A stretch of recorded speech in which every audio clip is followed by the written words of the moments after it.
오늘 말씀에서는 선으로 악을 이기자라는 제목으로 말씀을 생각합니다. 사실 그 앞에 악에게 지지 말고, 이 로마서 12장은 그리스도인이라 불리는 사람들의 가져야 할 덕목들을 나열하고 있습니다. 오늘 말씀에서 나열되는 단어들도 합해서 우리 자신을 돌아보고 하나님 안에서 옳게 있으므로 하나님 앞에서 산 제사를 드리는 재료로 마련되어야 하는 것들입니다. 하나님은 자녀들이 갖춰야 할 덕목들을 나열해 가시고 계십니다. 처음에 로마서 12장 앞부분에서 하나님의 모든 자비하심으로 너희를 권하노니 너희 몸을 하나님이 기뻐하시는 거룩한 산 제사로 드리라 그랬지요. 그리고 나서 2절에 가서 너희는 이 세대를 본받지 말고 마음을 새롭게 함으로 변화를 받아 하나님의 선하시고 기뻐하시고 온전하신 뜻이 무엇인지 분별하라 그랬습니다. 그러면서 그 다음 부분에서 교회 안에서 은사를 따라 지체들이 어떻게 연결되고 연합해야 되는 걸 이야기했고요. 그 다음에 이제 다른 사람들과 믿지 않는 사람들의 관계에서 어떻게 해야 하는가를 이야기하고 있습니다. 그렇게 할 때 기준을 삼는데 하나님의 선하시고 기뻐하시고 온전하신 뜻이 뭔지 분별하고 그 기준을 따라가야 된다. 너희는 이 세대를 본받으면 안 된다. 이걸 이야기하는 전제 조건에서 오늘의 말씀들이 이어지는 거지요. 사람들은 오늘 우리 말씀 나누는 거 보면 바보들이야? 이렇게 말할 수도 있습니다. 이 대한민국 교회는 기복 사상이 굉장히 세죠. 그래서 하나님이 원하시는 것과는 상당히 좀 다르게 많이 가기도 합니다. 그래서 높은 곳에 마음을 두고 유명한 목사님들은 높은 곳을 향하여 나가라고 하고 누구든지 하나님을 믿으면 최고가 되고 복을 받는데 나가도 들어가도 복을 받음으로 높아지고 높아진다고 이야기를 합니다. 하나님은 언제나 복에 복을 더하고 건드려서 넘치게 한다고 이렇게 말해요. 그런데 오늘 말씀을 봐도 그리스도인은 손해를 봐야 됩니다. 하나님은 환난을 말하고 하나님은 인내를 요구하시고 계십니다. 14절 보죠. 너희를 핍박하는 자를 축복하라. 축복하고 저주하지 말라 그럽니다. 축복은 복을 빌어주는 거죠. 누구에게 복을 빌어서 핍박자에게 복을 임하기를 원하십니까? 하나님이 하나님께 복을 구하는 거예요. 기도로서 하나님께 아뢰는 것이지요. 사람의 힘으로 쉽지 않은 것을 하나님께 복을 빌므로 가능해지죠. 절대 저주하지 말자 이렇게 이야기합니다. 나쁜 소리 가다 팍 넘어져라 다쳐라 이런 말 하지 말자. 저주의 말은 성도에게 마땅하지 않습니다. 우리에게 저주의 말은 오히려 친숙하지요. 그런데 하지 말라고 합니다. 우리가 모두 다 저주가 아닌 축복의 말에 익숙하도록 기도해야 됩니다. 주님께서도 누가복음 6장 26절에서 너희를 저주하는 자를 위하여 축복하며 너희를 모욕하는 자를 위하여 기도하라 이렇게 말씀하셨습니다. 주님께서도 오늘 이 14절의 말씀과 같은 말씀을 하시면서 모욕하는 자를 위하여 기도하라고 하시고 계시지요. 기도가 뒷받침되어야 축복이 가능합니다. 근데 축복이 도저히 안 될 때 이렇게 기도하세요. 하나님 축복하라 그랬는데 축복의 마음이 안 생깁니다. 저주하고 싶습니다. 내가 이렇게 부족합니다. 말씀을 따라 못 가고 있습니다. 하나님 나 축복할 수 있도록 내 마음을 조금만 더 넓혀 주십시오. 내가 이렇게 나약합니다.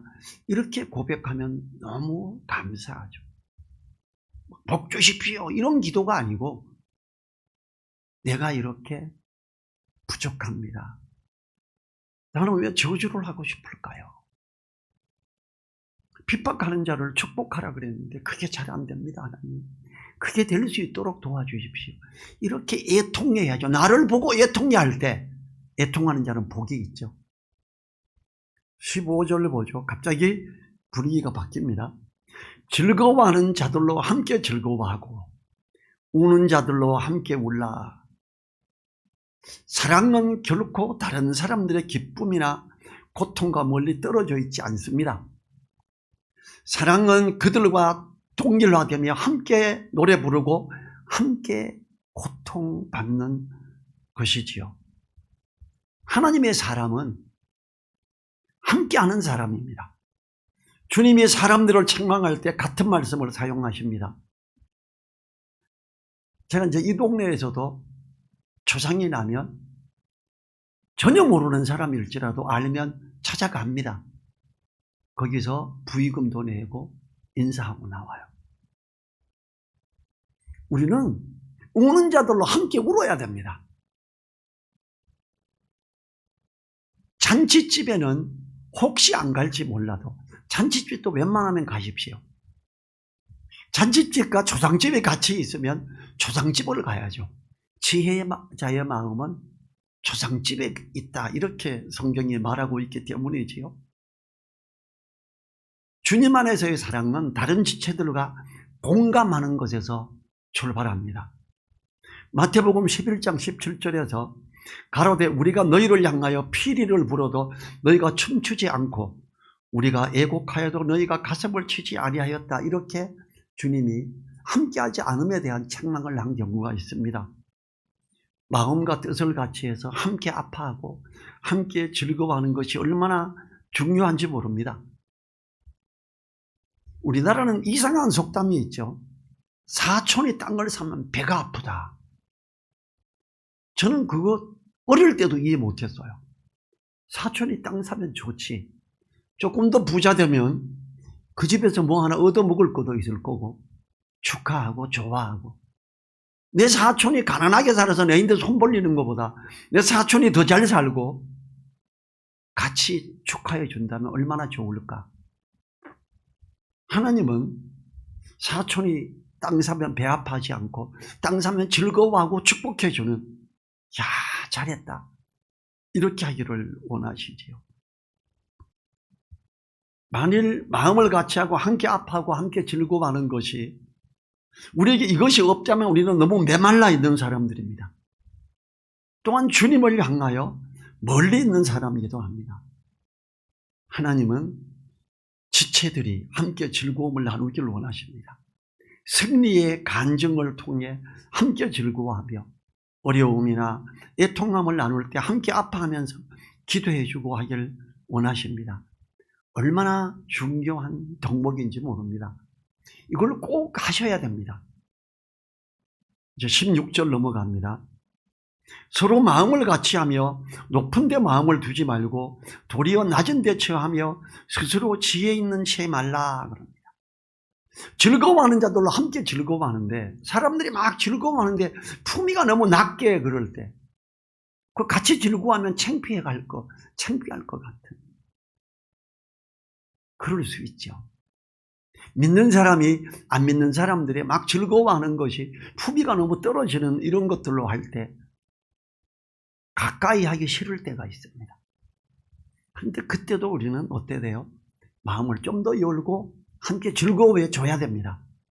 그래야 그들에게 가까이 할 수 있고 그들과 친근할 수 있고 그 관계를 통해서 관계 중심 전도를 할 수 있죠.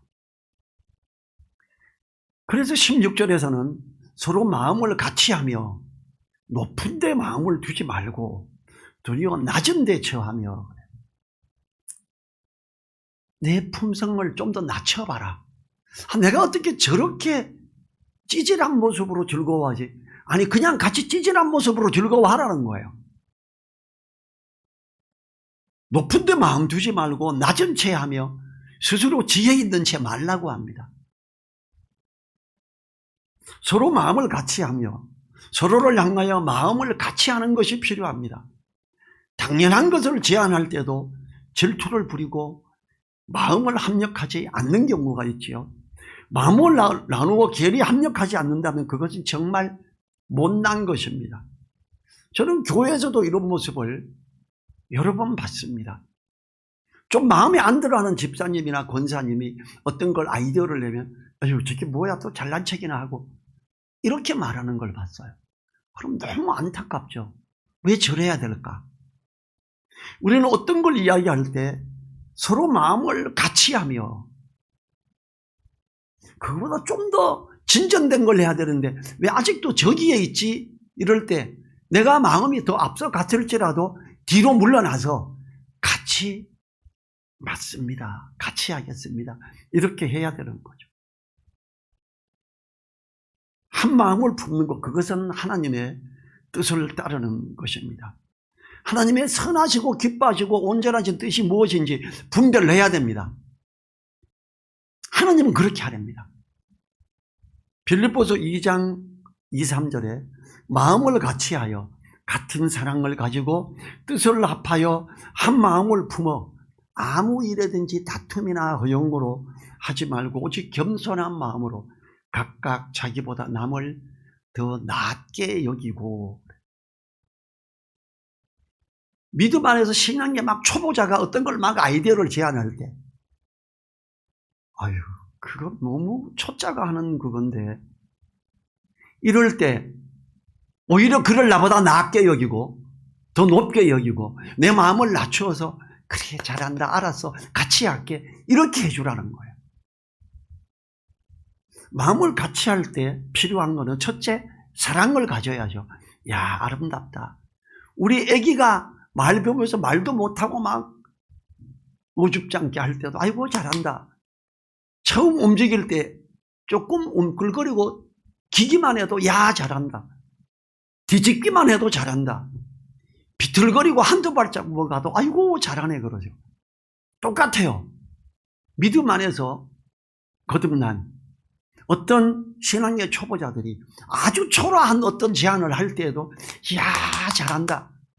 우리 아이가 첫 발을 뗄 때 비틀거리다 한 발 떼고 넘어졌을 때도 잘한다고 하는 것처럼 잘한다.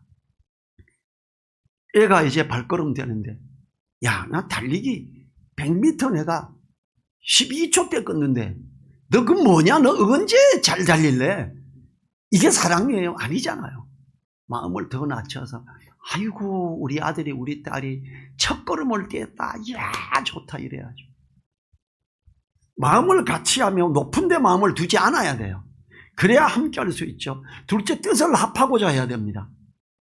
이제 갓난아이 같은 신앙인이 제안을 해도 뜻을 합하고자 해야죠. 셋째 다투는 마음을 없애야 됩니다. 넷째 허영을 품지 말아야 합니다.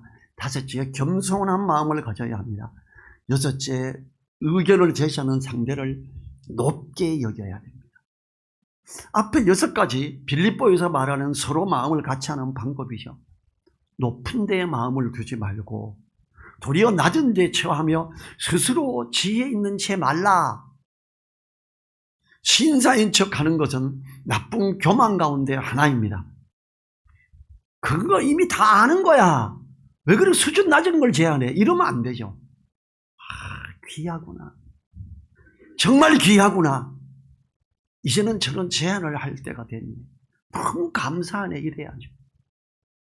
내가 처음 신앙생활을 할 때보다 훨씬 더 나아. 이래야 되는 거죠. 하나님은 이걸 원하시는 거예요. 하나님의 선하시고 기뻐하시고 온전한 뜻이 뭔지를 분별하라 그럽니다. 예수님은 사회에서 거부당한 사람들과 자유롭게 그리고 자연스럽게 친밀하게 사귀셨습니다. 성도들은 이걸 잊어버리지 말아야 됩니다. 그러나 현실은 다릅니다. 하나님은 높은 데 마음을 두지 말라고 하지만 우리나라 기독교 전체는 출세지향적이며 더 나은 곳으로 나가고자 온통 복을 부르셨습니다. 우리는요, 참으로 힘들어 보이는 사람이 만약에 왔다면, 어떤 노숙자가 왔다면 정말 환영하고 제일 좋은 자리에 닦아서 앉게 하고 먹을 것도 제일 좋은 걸로 먼저 떠서 먹게 하고 기도하며 내가 집에서 입고 있는 옷 중에 제일 괜찮은 거 골라서 그에게 맞는 옷이 있다면 갖다 줄 수 있는 사람, 그에게 맞는 게 없다면 기도하고 하나 사서 갖다 줄 수 있는 사람, 하나님은 그걸 원하시죠. 우리에게 낮아지기를 원하십니다. 높은 데 마음을 두지 말고, 그걸 다른 성경에서는 이렇게 번역합니다. 상류사회에 끼어들여 하지 말라고 합니다. 자본주의의 폐단을 알면서도 자본주의의 높은 곳에 이르고자 질주하는 것은 불신자나 성도나 달라 보이지 않습니다. 높은 데라고 하는 것은 높은 자리, 높은 건물, 명품으로 치장하는 것도 생각할 수 있습니다. 우리 성도들은 이런 것을 위해 전력하지 않고 먼저 주님의 나라와 의를 구해야 할 것입니다. 제가 명품을 전혀 몰랐어요. 전도사 때 아주 엉뚱한 사건을 통해서 알았어요. 저는 저인데 누가 선물을 줬을 때 닥스라는 게 비싼 건지 몰랐어요. 저인데 와이셔츠 줬는데 누가 줘버렸어요. 어느 날 친구가 저인데 고맙다고 막 돈을 100만 원을 가져와서 나 안 받는다, 친구로서 도운 것뿐이야 이랬더니 데리고 가서 옷을 사줬는데 그 옷이 그렇게 비싼 건지 몰랐어요.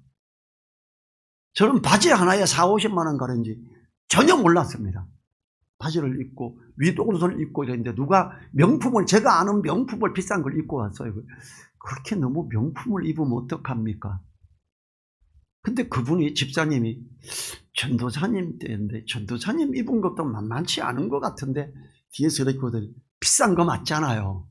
전도사님 아래 위에 한 벌 이거 100만 원 넘는데 전 진짜 몰랐어요. 그래요? 이게 그렇게 비싼 거였어요? 잘 모르는 게 감사했어요. 뭐 어떤 명품이라고 막 더 의시될 일도 없었고 지금도 물론 그런 걸 더 좋아하거나 그러지도 않습니다. 우리는 높은 데 마음을 두지 말자.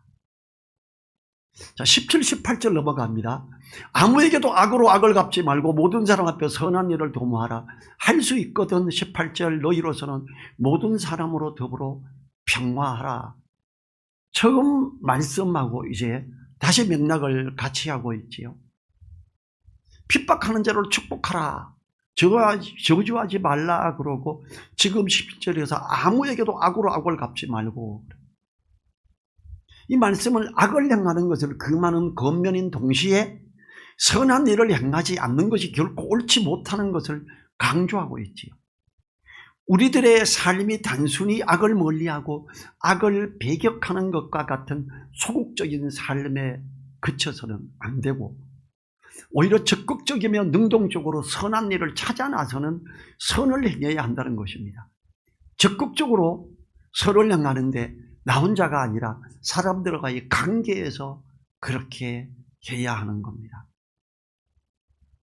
모든 사람 앞에서 그래야 하며 모든 사람으로 더불어 화평해야 하는 겁니다. 첫째는 부부가 그렇게 해야 됩니다. 두 번째는 자녀와 부모와 친혈육 간에 그렇게 해야 됩니다. 그리고 그 다음에 이웃에서 우리 성도들 간에 그렇게 해야 됩니다. 이웃을 사랑하되 먼저 주님 안에 있는 자들을 사랑하라고 합니다. 그리고 이웃들과 그렇게 해야 됩니다. 우리는 시편 1편에서 복 있는 자의 모습을 생각해 봐야 됩니다. 복 있는 사람은 악인의 길을 쫓지 않고 죄인의 길에 서지 아니하고 오만한 자의 자리에 앉지 않습니다. 오직 여호와의 율법을 즐거워하여 그 율법을 주야로 묵상하는 자고, 그런 사람은 물가에 심기운 나무처럼 아주 가뭄이 깊게 올지라도 시들지 않고 때를 따라 꽃이 피고 시절을 따라 열매를 맺는 이 귀한 은혜가 있고, 그래서 그것처럼 모든 것에 형통한다 이렇게 말합니다. 하나님의 선하시고 기뻐하시고 온전하신 뜻을 추구하고 나아가고자 할 때 하나님은 그에게 시냇가에 심기운 나무처럼 온통 시절을 따라 열매를 맺게 하는 그 형통함에 있게 함을 이야기합니다. 우리는 죄인의 길에 서지 않고 오만한 자의 자리에 앉지 않을 정도가 아니라 적극적으로 하나님 말씀을 즐거워하며 주야로 그 묵상하며 그 말씀을 따라가는 사람이어야 하겠습니다. 그렇게 생각하고 사모하며 삶을 사는 사람이 하나님의 약속하신 복을 누리게 되는 거지요. 19절과 20절 봅니다. 내 사랑하는 자들아 너희가 친히 원수를 갚지 말고 진노하심에 맡기라. 기록되었으되 원수 갚는 것이 내게 있으니 내가 갚으리라고 주께서 말씀하시니라. 20절 같이 읽죠. 내 원수가 줄이거든 먹이고 목마르거든 마시우라. 그리함으로 내가 숯불을 그 머리에 쌓아놓으리라. 이거 제일 9절의 끝에만 보면 원수 갚으려고 그렇게 하는 것 같아요. 그건 아니고 네가 원수를 갚으려고 하지 말고 오히려 잘 대접해라. 오히려 선으로 악을 이겨라 이 말이지요. 그렇게 할 때 하나님이 은혜 주심을 이야기합니다. 이 지금 19, 20절은 사도 바울은 신명기 말씀을 인용한 겁니다. 신명기 32장 35절 제가 읽어보겠습니다. 보수는 갚는 것은 내 것이라. 그들의 실족할 그때에 갚으리로라. 그들의 환난의 날이 가까우니 당할 그 일이 속히 임하리로다. 하나님이 갚아주심을 바라요. 보복의 권한은 사람에게 있는 것이 아니라 하나님께 있다. 그래서 특별히 우리들은 그 죄악의 어떤 갚음을 가려고 하다가 또 죄악에 넘어지지 않게 하려고 하나님이 정말 사랑하셔서 그렇게 하면 안 된다라고 말하는 거예요. 원수를 갚지 말라. 원수가 줄이거든 목마르거든 마시우게 해라 이렇게 말합니다. 쉽지 않죠. 누가 너무 보기 싫은 사람이 있습니까? 주변에 너무 꼴보기 싫은 사람이 있으면 어떻게 해야 되겠어요? 좋은 거 했을 때 한 접시 담아가지고 문 두드리고 이거 이번에 귀한 거 구하게 돼서 좀 드리고 싶어서 와서 맛있게 드십시오. 한번 시도해 보십시오. 이게 안 되면 하나님 이거 좀 되게 해주세요. 하나님 나는 줄이거든 먹이고 목마르고 마시우라 그랬는데 이게 안 됩니다. 하나님 나 어떡합니까? 내가 이렇게 쫄봅니다. 하나님 내 마음은 좀 더 넓게 좀 더 선하게 갖게 도와주십시오. 이제 이걸 갖다 줄 수 있는 마음을 갖게 해주세요. 이렇게 접근해 보세요. 제가 선교단체에 있을 때 정말 꼴보기 싫은 사람이 있었어요. 너무 부잣집 사람이었고 평소에 그냥 대학 강사로 다닐 때 국제법학 박사거든요. 그 형님이 소나타를 사주더라고요.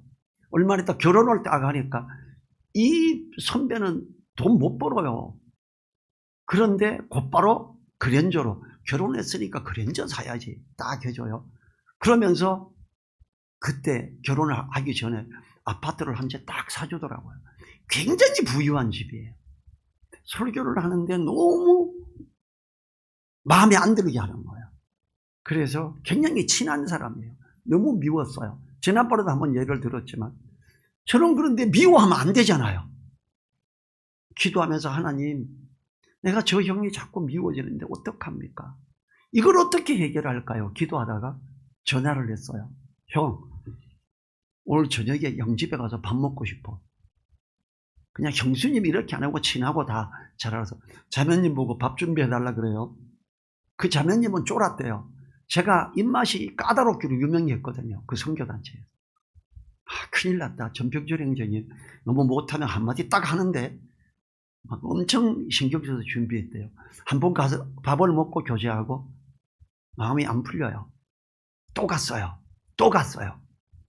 밥을 한 서너 번 얻어먹으니까 제 마음이 넓혀지더라고요. 그래서 그 이야기가 나 형 설교하는 거 왜 진짜 듣기 싫어하는지 알아? 그리고 그 이야기를 해줬어요. 나도 알아. 너 싫어하잖아. 형 싫어하는 거 그 이후에는 없어. 제발 설교할 때 다른 사람 그 사람 이름 자꾸 부르지 말고 너무 세계적으로 유명한 사람 말을 자꾸 인용해서 하는 거예요. 왜 그러냐. 말씀으로 좀 해라. 우리 다른 책 읽은 것도 아닌데 이게 뭐야? 이랬던 거예요. 우리는요, 줄이거든 먹이고 목마르거든 마시고 하는데 제일 꼴보기 싫은 사람 집에 뭘 좀 갖다 줘봐 보십시오. 말씀을 실행하기 위해서 그렇게 해보십시오. 21절 마지막 절에 뭐래요? 악에게 지지 말고 선으로 악을 이기라. 원수를 갚으려고 하는 거는 악에게 지는 거죠. 거기에 기도하고 하나님 내가 선으로 이걸 이기게 도와주십시오 하는 거는 선으로 악을 이기는 거죠. 원수가 줄이거든 아이고 잘됐다 네 굶어 죽어라 이러면 악에게 지는 거고, 원수가 줄이기 시작하면 쌀 한 푸대 사가지고 가지고 가고 이 쌀 그래도 괜찮으니까 먹고 이렇게 한다면 선으로 악을 이기는 거죠. 이 말씀은 죄를 용서하고 복수하지 않는 것이 적에 대한 일종의 굴복이라고 생각하는 사회적 통념이 옳지 않음을 지적하죠. 오히려 상대방의 악에 대해 복수심을 불태우는 것이 적에게 굴복하는 것이라는 사실을 지적하고 있습니다. 상대방의 악에 대해 복수심을 불태우는 것은 악에게 지는 행위이며, 악에 대해 용서와 사랑으로 긍휼을 베풀어 주는 것은 악을 이기는 행위라는 것이지요. 우리가 악을 이기려면 선으로 악을 이겨야 됩니다. 선으로 갚아야 됩니다. 만약 악한 자들의 악한 행동들을 악한 것으로 갚으려 한다면 그는 이미 사단에게 사로잡힌, 사단에게 삼켜진 바가 되어버린 악한 자의 길에 서버린 게 됩니다. 하나님은 어떤 경우에도 악인의 길에 서지 말고 어떤 경우에도 오만한 자의 자리에 앉지 아니하고 이렇게 합니다. 하나님은 데살로니가 전서를 통해서 같은 말씀을 하십니다. 데살로니가전서 5장 15절 삼가 누가 누구에게든지 악으로 악을 갚지 말게 하고 오직 피차 대하든지 모든 사람을 대하든지 항상 선을 쫓으라. 하나님의 자녀되는 권세를 가진 우리는 형제와 성도와 이웃을 사랑해야 됩니다. 형제지간에도 이런 게 꼭 있죠. 우리는 구남매나 되니까 우리 구남매 중에 마음에 안 드는 사람 나옵니다. 엊그저께 제 친구 전병식 집사가 주님 품으로 갔어요. 형들하고 진짜 사이가 안 좋았어요. 우리 형님이 가끔 실수하는 거는 실수도 아니에요. 우리 형님들도 그래 그러면 그 친구가 그래요. 너네 형님들은 천사지 우리 형님들에 비하면. 그런데 이제 가서 그래도 이 친구를 제가 3일장인 줄 알았는데 2일장이에요. 제가 약속된 중요한 일들이 있었기 때문에 갈 수가 없었고 이틀째 시골을 내려가서 그 산소에 가서 보고 기도하고 왔어요. 동네 사람들도 만나서 인사하고 그걸 보고 다행이다 싶었어요. 이렇게 너무 쓰레기 취급을 했거든요. 자기 그 형들이 동생을.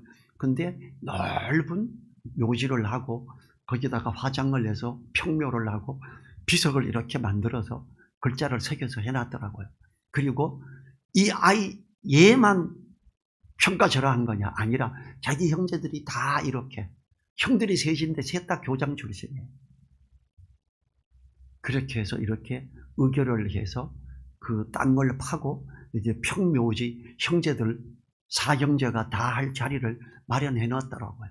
사진도 찍어 오고 보면서 감사했어요. 하나님, 그래도 이 아이를 죽어서라도 이렇게 형제로 제대로 인정하고 대접해 줬음에 감사합니다. 우리는 사랑의 범위를 형제와 성도와 이웃에게만 제한해서는 안 됩니다.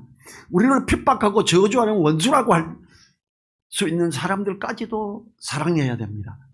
우리의 사랑이 이렇게 성숙한 모습이 되도록 모든 부분에서 기도를 해야지요. 우리 자리에서 일어나셔서 선으로 악을 이기자. 악에게 지지 말자. 두루다니며 삼킬 자를 찾는 나를 충동하는 그 마귀에게 삼키지 말자. 우리 1분간 기도하겠습니다.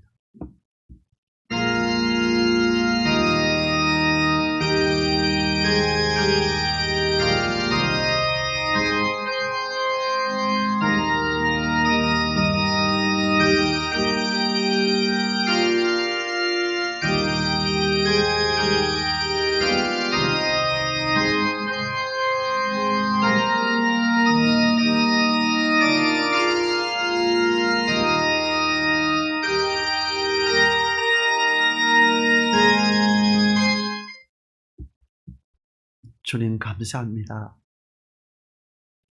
우리가 이 세대를 본받지 말고 하나님의 선하시고 기뻐하시고 온전하신 뜻을 따라 우리에게 있어서 이 참으로 원수 같은 사람들을 사랑으로 이길 수 있도록, 그 우리를 핍박하는 자를 축복할 수 있도록 저주하지 않게 도와주시고, 원수를 갚지 말고 원수가 줄이거든 먹이고 마시울 수 있는 그러함으로 악에게 지지 말고 선으로 악을 이기는 그 귀함에 있을 수 있도록 함께하여 주시옵소서. 우리 마음이 때로 좁아져서 그런 걸 감당하기 힘들 상황이 되면 하나님 우리에게 은혜 내려주셔서 마음을 조금만 더 넓게 해주시고 이 말씀을 묵상하며 하나님의 기뻐하시고 선절하신 그 선하고 온전하신 뜻을 따라가는 우리에게 하여 주시옵소서. 감사드리며 우리를 사랑하시는 예수님 이름으로 기도했습니다. 아멘. 지금은 우리를 사랑하시며 자기를 십자가에 못 박는 사람들까지도 용서해 주실 걸 기도하신 우리 주 예수 그리스도의 은혜와 모든 사람을 사랑으로 품으라고 하시며 우리가 어려울 때에도 우리의 오른손을 잡아주시며 이끄시며 함께 하시며 역사하시는 하나님의 그 크신 사랑과 성령님의 감동 감화 교통하심이 머리 숙인 한 분 한 분들 그 머리 위에와 그 가정 위에 그 일터 위에 우리 늘사랑 교회 위에 이제로부터 영원토록 함께하여 주시기를 간절히 축원하옵나이다.